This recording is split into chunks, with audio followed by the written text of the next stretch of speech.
आखिर क्यों 7 भाइयों ने अपनी ही जिंदा बहन को गर्म तेल में तलकर टुकड़े टुकड़े कर उसके मांस को निगल गए। बात उस समय की है जब गांव में एक परिवार रहा करता था। उसमें एक लड़की और 7 लड़के थे।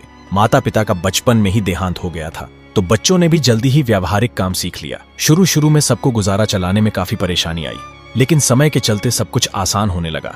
उस समय समाज के पुरुषों का काम जंगली जानवरों का शिकार करके लाना होता था और औरतों का काम सिर्फ घर के कामकाज करना और साफ सफाई रखना था। साथ में बच्चों को संभालना होता था। घर में 7 भाई और एक बहन बड़े प्रेम से मिलजुल कर रहते थे। सुबह होते ही 7 भाई अपना अपना जंगल में शिकार ढूंढने निकल जाते और बहन सबके लिए खाना पकाती और घर के कामकाज करती थी। 7 भाई जब जंगल से शिकार करके वापस आते तो साथ में बड़े बड़े पक्षी जानवर आदि को मार कर लाते और अपनी बहन को मांस पकाने को कहते और उनकी बहन जानवरों के मांस को बड़े चाव से पकाती और सब भाई भोजन करके तृप्ति का अनुभव करते। ऐसे ही दिन गुजरने लगे।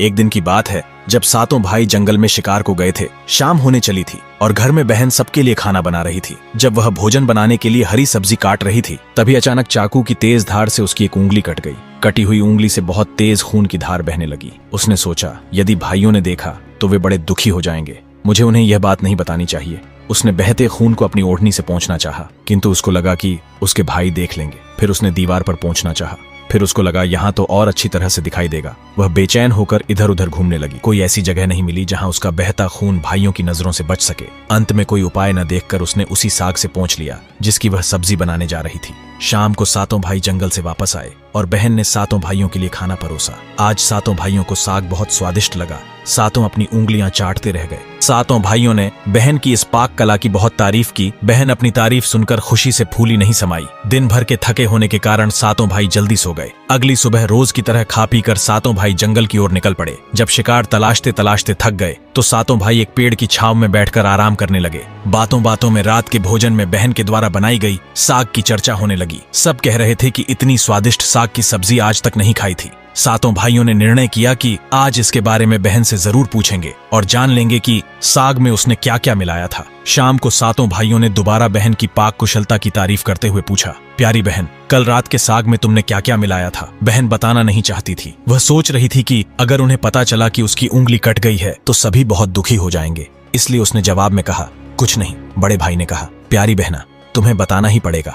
मैं जानना चाहता हूँ कि हमारी बहन ने इतना स्वादिष्ट साग कैसे बनाया। तुम्हें मेरी सौगंध है और घर में बड़े भाई का सब सम्मान करते थे, इसलिए बहन को सच बोलना ही पड़ा। उसने धीरे धीरे सारी बात बताते हुए कहा, चाकू की तेज धार से मेरी एक उंगली कट गई और कटी हुई उंगली से बहुत तेज खून की धार बहने लगी थी, जिस कारण मैंने अपना खून सब्जी में मिला दिया था।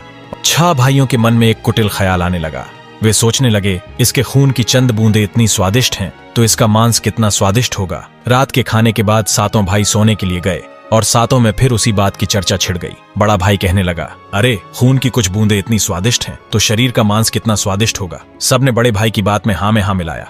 अगले दिन शिकार के लिए जाते समय 7 ने यह योजना बनाई कि बहन को मारकर उसका मांस बनाएंगे, खूब स्वादिष्ट होगा। 7वें भाई को अपने बड़े भाइयों की युक्ति बिल्कुल भी सही नहीं लगी। वह अपनी प्यारी बहन को बचाने के लिए बेचैन हो गया। वह खुलकर इसका विरोध नहीं कर सकता था क्योंकि 6 भाई एक तरफ थे। शिकार करने के बाद सभी भाई ने मिलकर एक टीले पर बांस के एक चांग यानी बांस के 4 फट्टों से एक चबूतरे का निर्माण किया। 6 भाइयों की योजना यह थी कि बहन को फुसलाकर यहाँ लाएंगे, तीर मारकर उसकी हत्या करेंगे और उसका स्वादिष्ट मांस खाएंगे। अगले दिन बड़े भाई ने बहन से कहा, प्यारी बहन, तुम बड़ी हो गई हो और शादी के लायक हो गई हो। मैंने तुम्हारे लिए एक सुंदर से वर की तलाश की है। आज हम उसका घर देखने जाएंगे। तुम्हें भी सज संवर कर हमारे साथ चलना होगा। बहन शादी की बात से बहुत खुश हुई। 7 भाइयों की बहन तुरंत तैयार होकर भाइयों के साथ चलने लगी। चलते चलते वह थक गई। वह बड़े भाई से पूछने लगी, मेरा ससुराल अब कितना दूर है? बड़ा भाई बोला, बस अभी पहुंचने वाले हैं। दूर से दिखाई दे रहे टीले पर बने चांग को दिखाते हुए भाई बोला, वह देखो तुम्हारा ससुराल, जहां तुम राज करोगी। यह सुनकर बहन आनंदित हो उठी। चांग पर पहुंचते ही बड़े भाई ने अन्य भाइयों को बहन को चांग पर खड़ी करके रस्सी से बांस के खंभे के सहारे बांधने का आदेश दिया। सभी भाई मिलकर फुर्ती से बहन को बांधने लगे। बहन असहाय थी। बहन अपने सभी भाइयों को हत्यारे के रूप में देखकर बहन का हृदय हाहाकार करने लगा। वह ईश्वर को याद करते हुए कहने लगी, हे ईश्वर, अब तुम ही मेरा सहारा हो। मेरे 7 भाई मेरी हत्या करना चाहते हैं। इनमें से एक भी ऐसा नहीं है जिसके दिल में मेरे लिए दया और प्रेम हो। अपनी बहन की बातों से 7वां भाई द्रवीभूत हो उठा। बहन की पुकार पर वह तड़प कर रह गया, पर 6 भाइयों का प्रतिवाद करने का साहस नहीं जुटा पाया। बहन को निर्ममता से बांधने के बाद बड़े भाई ने सबको बारी बारी से अपनी बहन पर तीर से प्रहार करने का आदेश दिया। बड़ा भाई हाथों में धनुष बाण लेकर जब प्रहार करने को तैयार हुआ तब बहन भाई के सामने हाथ जोड़कर करुण स्वर में गाने लगी। मारो भैया छाती में लक्ष्य करके, भैया छाती में लक्ष्य करके। भाई ने कठोरता दिखाते हुए तीर चलाया, पर उसका निशाना विफल हो गया। इसके बाद दूसरा भाई अपनी बहन को तीर मारने को तैयार हुआ। बहन ने उसके आगे भी हाथ जोड़कर वही करुण गीत दोहराया, उसका भी निशाना चूक गया। इसी तरह सभी भाइयों ने बारी बारी बहन की छाती को लक्ष्य करके तीर मारने की कोशिश की और बहन हर बार यही गीत दोहराती रही। 6 भाई लक्ष्य भेद करने में असफल रहे और अब अंत में 7वें की बारी थी। 6 भाई उसे कहने लगे, सुन छोटे, पूरी ताकत से एक ही तीर चलाना और बहन को एक ही तीर में ढेर कर देना, और यदि तुम्हारा निशाना जरा सा भी चूक गया तो तुम जिंदा नहीं बचोगे, हम सब मिलकर तुम्हें मार देंगे। बहन ने छोटे भाई की जान खतरे में पड़ते देखकर अपनी जान न्योछावर करके अपने छोटे भाई को बचाने का निश्चय किया। वह ईश्वर से प्रार्थना करने लगी, हे ईश्वर, मेरे भाई का तीर मेरी छाती भेदने में सफल हो जाए। वह करुण गीत गाने लगी, मारो मारो भैया छाती में लक्ष्य करके, भैया छाती में लक्ष्य करके, तेरा तीर मेरी छाती भेद जाए। मारो मारो भैया छाती में लक्ष्य करके।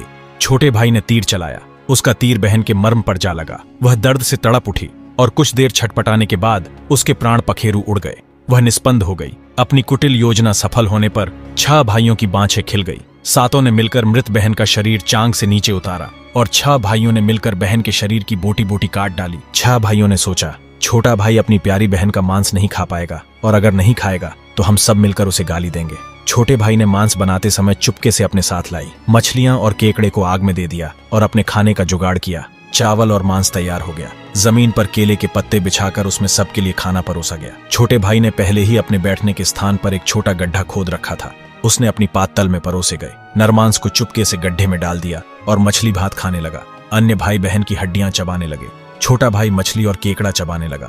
जब सबने बहन के शरीर के स्वादिष्ट मांस से अपना पेट भर लिया तो बड़े ने 7वें भाई को झूठा साफ करने को कहा। छोटे भाई ने अपनी बहन की बची खुची हड्डियां और शरीर के अन्य भाग जैसे सिर, नाखून, पंजे आदि सभी इकट्ठा करके उसी गड्ढे में डाल दिया और मिट्टी से ढक दिया।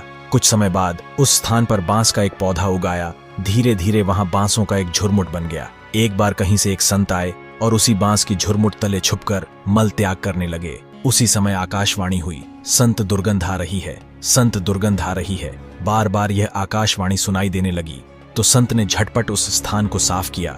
उन्होंने झुरमुट में से एक बांस काटा और अपने साथ ले गए।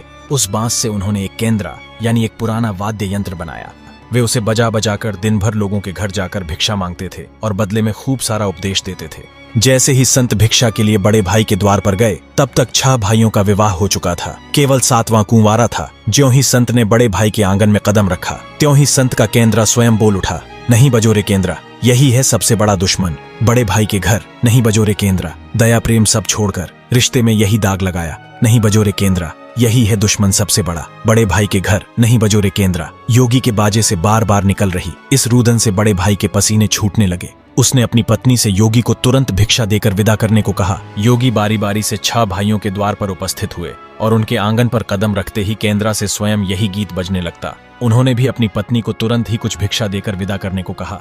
उनके मन में यह डर समा गया कि यदि इसी तरह योगी का केंद्रा बजता रहा तो उनकी यह पोल खुल जाएगी कि वे अपनी बहन के हत्यारे हैं। अंत में संत 7वें भाई के घर पहुंचे। जो अभी तक कुंवारा था वह अकेले रहता था। जब योगी उसके द्वार पर उपस्थित हुए, केंद्रा बोल उठा, बजो रे बजो केंद्रा, मेरे सबसे छोटे भाई के घर। मन की बात मन में छुपाकर युग युग से रख रहा है। अंतर में बजो रे बजो केंद्रा, यही है मेरे सबसे प्यारे भाई का घर। योगी के केंद्रा से प्यारा और दिलचस्प गीत बजते सुनकर छोटे भाई ने उन्हें सम्मान के साथ योगी को अपने घर में बैठने के लिए आसन दिया। आगे का वीडियो देखने के लिए इस बटन को दबाएं और चैनल को सब्सक्राइब कर कमेंट जरूर करें।